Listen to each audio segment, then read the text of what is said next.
वो धर्म, उस धर्म का प्रतीक भगवा रंग, वह इस ध्वज का रंग है। ये धर्म ध्वज है। देश के सम्माननीय, यशस्वी और जयस्वी प्रधानमंत्री जी आदरणीय नरेंद्र जी मोदी, हमारे उत्तर प्रदेश के सम्माननीय मुख्यमंत्री जी श्रीमान योगी जी, राज्यपाल महोदया, मंचस्थ सभी मान्यवर, उपस्थित सज्जन, माता भगिनी, आज हम सबके लिए एक सार्थकता का दिवस है। इतने लोगों ने सपना देखा, इतने लोगों ने प्रयास किए, इतने लोगों ने अपने प्राण अर्पण किए। आज उनकी स्वर्गस्थ आत्मा तृप्त हुई होगी। आज वास्तव में अशोक जी को वहां शांति मिली होगी।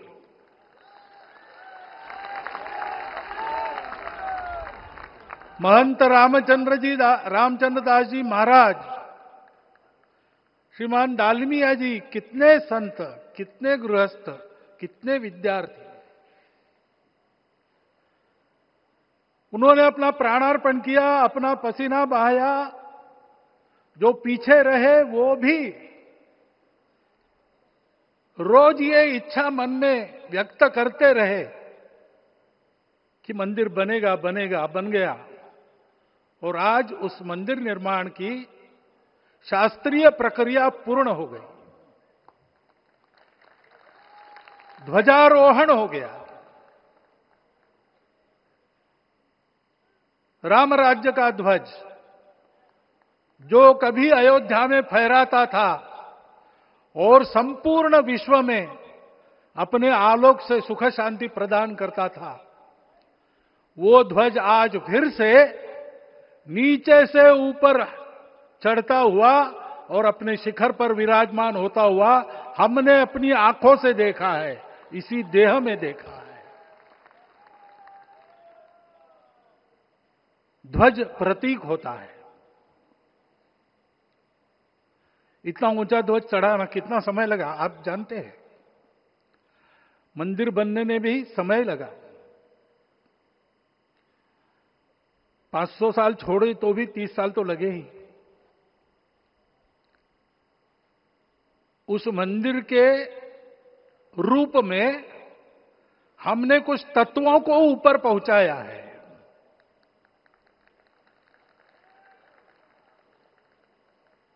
सारा विश्व जिससे ठीक चलेगा,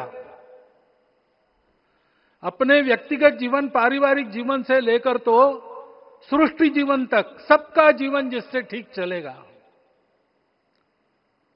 वो धर्म, उस धर्म का प्रतीक भगवा रंग, वह इस ध्वज का रंग है। ये धर्म ध्वज है। इस धर्म ध्वज पर रघुकुल का प्रतीक कोविदार वृक्ष है। वैसे रूप देखा जाए तो कचनार जैसे लगता है। और जो खोजी लोग हैं वो खोज कर कह रहे हैं कि मंदार और पारिजात दो वृक्षों का एक तरह से संकर है। दोनों वृक्षों के गुण, ये दोनों वृक्ष देव वृक्ष कहलाते हैं। दो देव वृक्षों के गुणों का समुच्चय ये वृक्ष है। और ये वृक्ष उस रघुकुल की सत्ता का प्रतीक है। वो सत्ता वृक्ष से व्यक्त होती है, जिसके बारे में कहा गया, छायाम अन्यस्य कुर्वन्ति तिष्ठन्ति स्वयं आतपे। सबके लिए छाया देते हैं, स्वयं धूप में खड़े रहकर। फलान्यपि परार्थाय, फल स्वयं उगाते हैं, दूसरों के लिए बांट देते हैं। वृक्षा सत्पुरुषा इव, वृक्ष सत्पुरुष होते हैं। और कचनार के गुण औषधि भी है। कचनार के वृक्ष का अन्न में भी उपयोग है। सब प्रकार से उपयोगी इस वृक्ष का प्रतीक हमने लगाया है। धर्म जीवन ऐसा जीवन होता है, और ये जीवन जीना है, उस जीवन की प्रतिष्ठा करनी है, इस जीवन का झंडा शिखर तक पहुंचाना है। चाहे जितनी प्रतिकूलता हो, चाहे जितनी कठिनाइयां हो, साधनहीनता हो, सारी दुनिया स्वार्थ में बहती होगी, लेकिन हमारा संकल्प है। सूर्य भगवान उस तेज के, उस संकल्प के प्रतीक है। उनके रथ का एक ही चक्र है। 4 चाक वाली गाड़ियां भी एक्सीडेंट करती है तो एक चक्र चलाना है, और रास्ता खराब भी नहीं, रास्ता है ही नहीं। अधांतर में चलो रथस्य एकम चक्रम। रथ चलाने के लिए 7-7 घोड़े, उनको नियंत्रण करने के लिए सांपों के लगाम है, और रास्ता नहीं है, और सारथी जो है उसके पैर नहीं है। ऐसी गाड़ी चल सकती है क्या? कंप्यूटर में डाटा डालेंगे, कहेंगे नहीं चलेगी।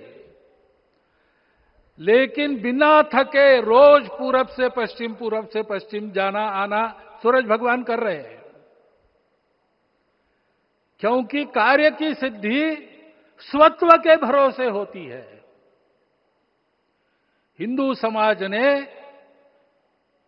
लगातार 500 साल और बाद के दीर्घ आंदोलन में अपने इस स्वत्व को सिद्ध किया, और रामलला आ गए, मंदिर बन गया। यही बात सत्य पर आधारित धर्म, सत्य जो प्रतिनिधित्व होता है ओंकार से, वो सारी दुनिया को देने वाला भारत हमको खड़ा करना है। हमारे इस संकल्प का प्रतीक यह राम मंदिर, उसकी प्रक्रिया आज हमने पूरी कर ली है। यह धर्म, यह ज्ञान, यह छाया, यह सुफल संपूर्ण दुनिया में बांटने वाला भारतवर्ष खड़ा करने का काम अपना शुरू हो गया है। उसको, इस प्रतीक को देखकर, हिम्मत रखकर, उसी प्रकार सतत प्रयास करते हुए सब प्रकार की विपरीतताओं में भी हम सबको मिलके करना पड़ेगा। आज ये हमारे कृतार्थता का दिवस है, और आज हमारे संकल्प की पुनरावृत्ति का ये दिवस है। वो संकल्प हमको हमारे पूर्वजों ने दिया है। एतद् देश प्रसूतस्य सकाशाद अग्र जन्मनात्। इस देश के जन्मे हुए अग्र जन्मना है, सबसे प्राचीन है, इसलिए बड़े भाई है। वो ऐसा जीवन जिए कि स्वम स्वम चरित्रम शिक्षेरन पृथिव्याम सर्वमानवा। पृथ्वी के सर्व मानव अपने अपने चरित्र की शिक्षा, जीवन की विद्या भारतवासियों से सीखे। ऐसे भारतवासियों का परम वैभव संपन्न, सर्वशक्ति संपन्न और सबके लिए खुशी बांटने वाला, शांति बांटने वाला, सबको विकास के सुफल देने वाला भारतवर्ष खड़ा करना है। ये विश्व की अपेक्षा है, हमारा कर्तव्य है। मंदिर में श्री रामलला विराजमान है, उनका नाम ले और इस कार्य की गति हम बढ़ाए। इतना एक विषय आपके सामने रखता हूं। जैसा सपना देखा था उन लोगों ने, रामदास स्वामी ने कहा था, स्वप्नी जे देखिले रात्रि ते ते तैसे ची हो तसे। ऐसा सपना उन्होंने देखा था, बिल्कुल वैसा। और मैं कहूं कि उन्होंने जो सपना देखा था उससे भी अधिक भव्य और अधिक सुंदर ये मंदिर बन गया है। हमारे हृदय में वो निश्चय का सृजन करे, तपस का सृजन करे। ये शुभकामना मैं आप सबको देता हूं और मेरे शब्दों को विराम देता हूं।